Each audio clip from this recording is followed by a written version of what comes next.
अस्सलामुअलैकुम। आज मैं आपके साथ शेयर करूंगी रस मलाई की रेसिपी। बहुत लोग कहते हैं कि जब हम रसमलाई बनाते हैं तो वो टूट जाती है। तो अब आपकी रसमलाई कभी भी नहीं टूटेगी। तो चले इसे बनाना शुरू करते हैं। तो इसके लिए हम पहले यहाँ पर रसमलाई के लिए रस बनाएंगे। तो इसके लिए हम पहले यहाँ पर हाफ लीटर मिल्क लेंगे। इसमें हम शुगर ऐड करेंगे और इसे अच्छे से बॉईल कर लेंगे।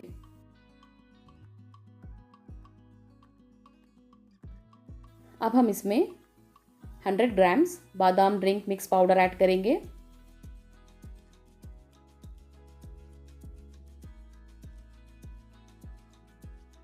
और इसे अच्छे से हम कुक कर लेंगे।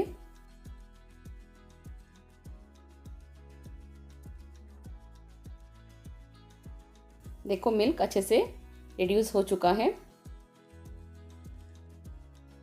अब ये रस बनकर तैयार हो चुका है।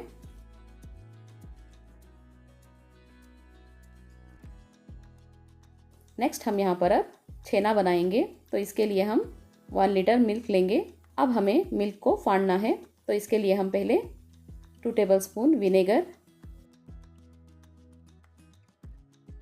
और 2 टेबलस्पून पानी ऐड करेंगे और इसे अच्छे से मिक्स कर लेंगे। देखो अब मिल्क अच्छे से बॉईल हो चुका है। अब हम फ्लेम को ऑफ कर देंगे। 1 मिनट के बाद जो हमने विनेगर वाला पानी बनाया था वो अब हम इसमें थोड़ा थोड़ा करके ऐड करेंगे और इसे मिक्स करेंगे।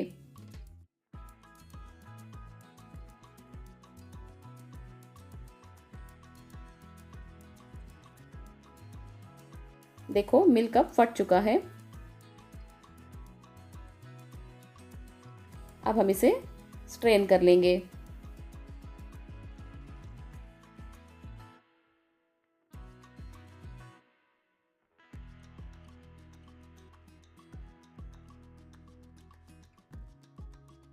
देखो अब पानी स्ट्रेन हो चुका है।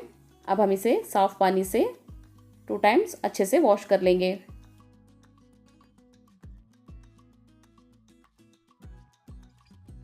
ये अच्छे से वॉश हो चुका है।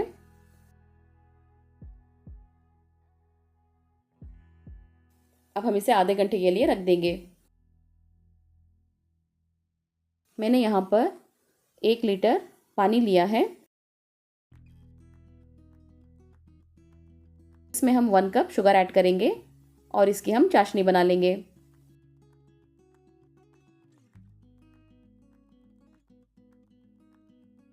देखो आधा घंटा हो चुका है। अब इसमें से पानी अच्छे से निकल चुका है।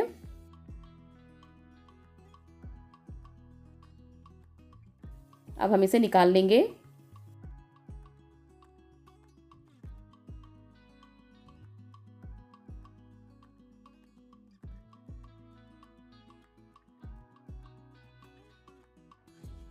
हमें इस छेना को 10 से 15 मिनट तक अच्छे से मलना है।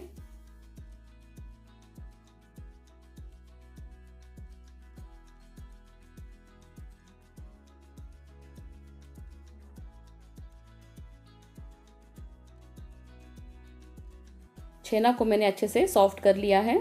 अब हम इसमें 1 टीस्पून चिरोटी रवा ऐड करेंगे, यानी बारीक वाला रवा। सिर्फ हम इसमें 1 टीस्पून ऐड करेंगे।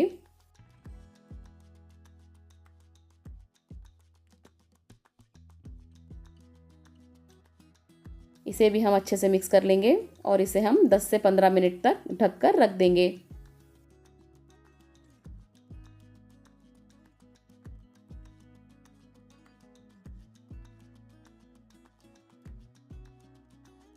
दस से 15 मिनट हो चुके हैं। अब हम इसके छोटे छोटे बॉल्स बना लेंगे।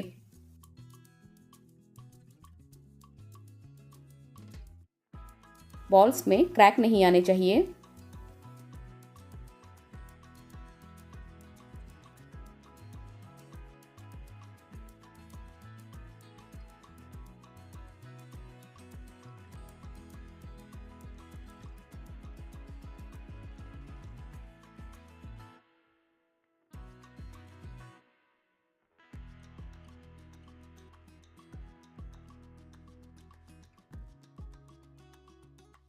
देखो ये बॉल्स बन चुके हैं।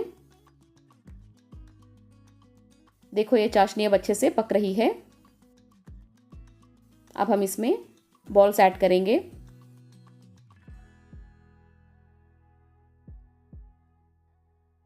फ्लेम को हमें हाई रखना है।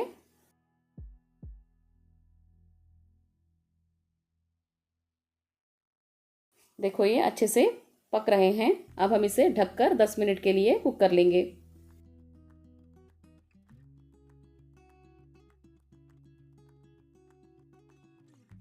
हमें फ्लेम को हाई रखना है, हमें लो नहीं करना है।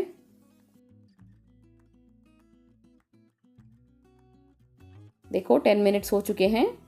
रसमलाई अब डबल हो चुकी है। अब हम इसे निकाल कर कोल्ड वाटर में ऐड कर देंगे।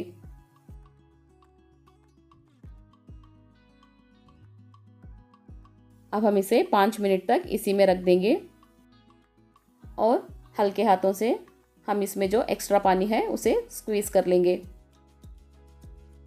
और इसे हम रस में ऐड कर देंगे।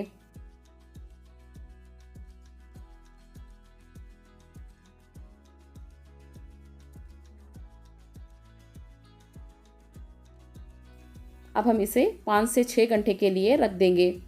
आपके पास ज़्यादा टाइम हो तो आप ज़्यादा भी रख सकते हो। अब ये रसमलाई बनकर तैयार हो चुकी है। अब हम इसे सर्व करेंगे।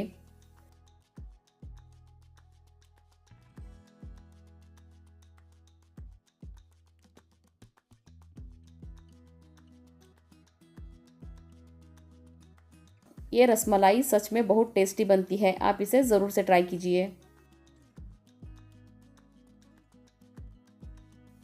आपको ये मेरी रेसिपी अच्छी लगी हो तो लाइक, शेयर और सब्सक्राइब करना मत भूलिए। Thanks for watching.